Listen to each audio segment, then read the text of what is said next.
20 जुलाई 1969, वो तारीख जिसने पूरी दुनिया की दिशा बदल दी। पहली बार इंसान ने धरती छोड़कर चांद की सतह पर कदम रखा। लेकिन सवाल ये है, ये सब कैसे हुआ? कहानी शुरू होती है 16 जुलाई 1969 से। अमेरिका ने फ्लोरिडा से अपने अब तक के सबसे बड़े रॉकेट सैटर्न वी को लॉन्च किया। इस मिशन का नाम था अपोलो 11। इस रॉकेट के अंदर 3 बहादुर अंतरिक्ष यात्री थे, नील आर्मस्ट्रॉन्ग, बज एल्ड्रिन और माइकल कॉलिंस। इनका सपना था चांद तक पहुंचना और इतिहास रचना। यहां से उनकी यात्रा शुरू हुई, एक विशाल प्रक्षेपण एक छोटी सी पृथ्वी से दूर की ओर। रॉकेट ने धरती की सीमा छेदी और अंतरिक्ष की ओर बढ़ा। धरती से निकलकर यह स्पेसक्राफ्ट 4 दिन तक अंतरिक्ष के अंधेरे में यात्रा करता रहा और फिर आखिरकार यह चांद की कक्षा में पहुंच गया। यहीं से मिशन का सबसे मुश्किल हिस्सा शुरू हुआ। आर्मस्ट्रॉन्ग और एल्ड्रिन एक छोटे से लूनर मॉड्यूल ईगल में बैठे और चांद की सतह की ओर बढ़े। लेकिन लैंडिंग आसान नहीं थी। कंप्यूटर बार बार अलार्म दे रहा था, सिस्टम फेल होने का डर था और ईंधन भी लगभग खत्म हो रहा था।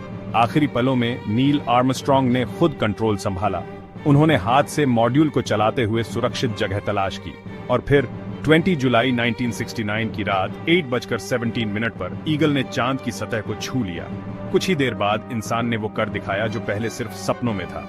नील आर्मस्ट्रॉन्ग ने सीढ़ियों से उतरकर चांद की जमीन पर पहला कदम रखा और कहा, यह इंसान का एक छोटा कदम है, लेकिन मानवता के लिए एक बहुत बड़ी छलांग। उनके पीछे पीछे बज एल्ड्रिन भी चांद की सतह पर उतरे।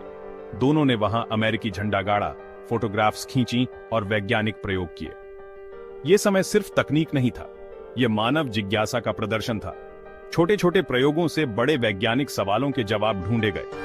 लगभग 21 घंटे बाद वे वापस लौटने के लिए तैयार हुए।